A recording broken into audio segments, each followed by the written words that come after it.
Ciao e bentornati nuovamente al mio canale. Se sei nuovo, benvenuto. Allora iscriviti al canale e clicca sulla campanella per rimanere sempre aggiornato sui nuovi video che verranno caricati nel canale. Lascia un bel like se ti è piaciuto il video, condividilo nei tuoi social e lascia un commentino qua sotto, anche semplicemente un cuoricino per farmi sapere che sei passato o che sei passata. Oggi andiamo a vedere una tecnica molto importante in sartoria su come cucire le spalle con un tessuto elasticizzato, bi-elastici, quindi elastici sia in un senso che nell'altro, e questi sono più difficili rispetto a un tessuto fermo di cotone o di lino da cucire, perché chiaramente l'ago scappa, si possono formare delle pieghe, si possono formare delle parti ondulate e quindi bisogna mettere in pratica delle tecniche sartoriali adatte, adeguate a questo tipo di lavoro. Rifinitura con trucchi e consigli su come cucire la tua maglia preferita con dei tessuti estensibili, quindi tessuti elasticizzati. Ma andiamo subito a vedere il tutorial. Questo è lo scollo dietro, devo riportarmi la paramontura. Io questa l'ho fatta da 3 perché a seconda del modello che devi fare sarà diverso. Io questo lo faccio a 2.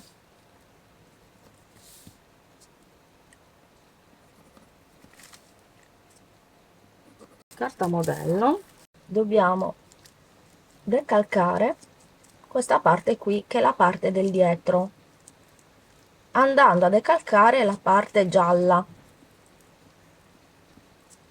Questo è 2 centimetri e facciamo la stessa cosa dalla parte del davanti, quindi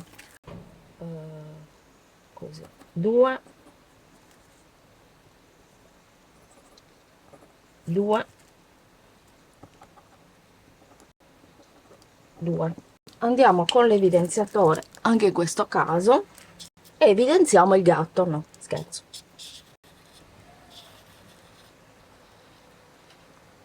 Prendiamo la carta velina e decalchiamo la parte,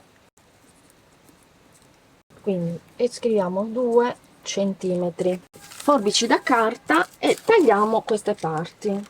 Per non dimenticarmelo, questo è il davanti, questo è il ripiego, basta che scriviate R, questo è il dietro, è importante segnarselo. Mi serve la flisellina, che è questa qui, che mi servirà per riportarmi questi due in questo modo, quindi nel ripiego, 2 spilli per bloccare, ovviamente la parte gommata all'interno, e mi ritaglio la parte, quindi aprendoli avremo questa parte e il davanti, questa parte che è la parte del dietro, quindi il davanti e il dietro. Devo prendere la parte del davanti e posizionare in questo modo, lo fissiamo con gli spilli, perché questa parte è molto elasticizzata, quindi chiaramente potrebbe creare problemi. Fermo tutto con gli spilli, quindi questo dà robustezza allo scollo, che è elasticizzato e potrebbe creare problemi. Faccio la stessa cosa col dietro. La parte del dietro in questo caso non l'ho fatto nella ripiegatura, l'ho fatto con il centro dietro, perché in questo caso la maglia risulterà bella avvitata. Devo comprendere, come possiamo vedere, anche la cucitura della mia maglia. Devo attaccarlo, ferro da stiro. Inizio a togliere gli spilli, inizio a attaccare.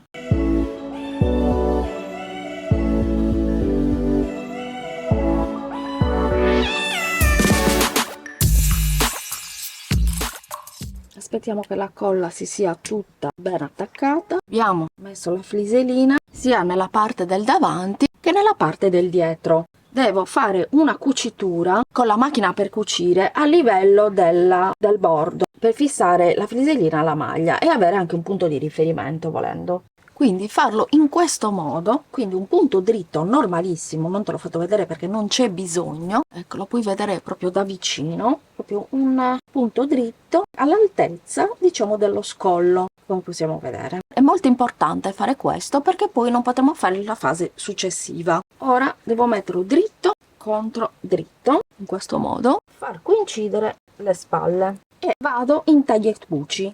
Abbiamo attaccato la flisellina in questo modo, sia nel davanti che nella parte del dietro, quindi in tutto lo scollo. Adesso devo rinforzare anche altre parti della maglia, che sono questa parte qui, che è delle spalle, per evitare che i bordi di incavi in manica si allarghino quando si attaccano le maniche. Quindi questo deve rimanere bello fermo, bello saldo, perché nel momento in cui noi attacchiamo le maniche non perda di elasticità. E quindi in questo caso ci viene in aiuto il nostro nastro sbieco, che si attacca con il ferro da stiro. Ne esistono di varie dimensioni, questo è piccolino, questo me lo sono procurata da sola perché la dobbiamo fare corrispondenza esatta del girocollo e deve essere applicato e combaciare con la linea di cucitura, quindi questa linea qui, ed è così, e lo attacchiamo con il ferro da stiro.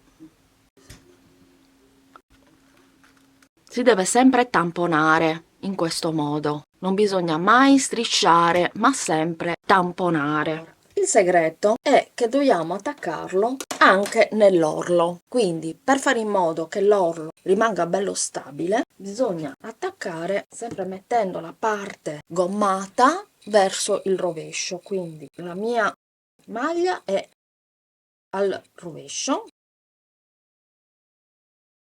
Io uso questo telo molto spesso proprio per fare in modo che la stoffa non si rovini. Anche dall'altra parte stessa cosa. Ci mettiamo sopra questo.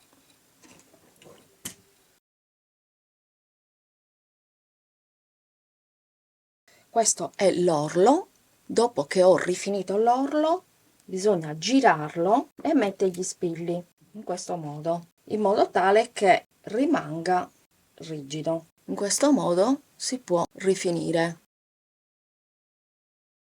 Spero che questo video ti sia stato utile, allora dimmelo nei commenti, lasciami anche semplicemente un cuoricino, scrivimi se hai domande, dubbi o richieste di video. Lasciami quindi un bel like se ti è piaciuto il video, se ti è stato utile, e iscriviti al canale con la campanellina in modo tale da rimanere sempre aggiornato su nuovi video che verranno caricati nel canale. Mi raccomando, così ti arriva la notifica. Se hai bisogno di aiuto mi puoi scrivere alla mia email cristianacarpentieri@hotmail.com oppure vai a visitare il mio sito blog cristianacarpentieri.it. Puoi seguirmi anche nei social, mi trovi sempre come Cristiana Carpentieri o come Cucito Terapia nel caso del gruppo di Facebook e in Telegram mi trovi sempre come Cucito Terapia. Io ti mando un grandissimo bacio sartoriale ma soprattutto terapeutico, perché il cucito è terapia. Prendiamoci cura di noi stessi. Ciao e al prossimo video. Ciao!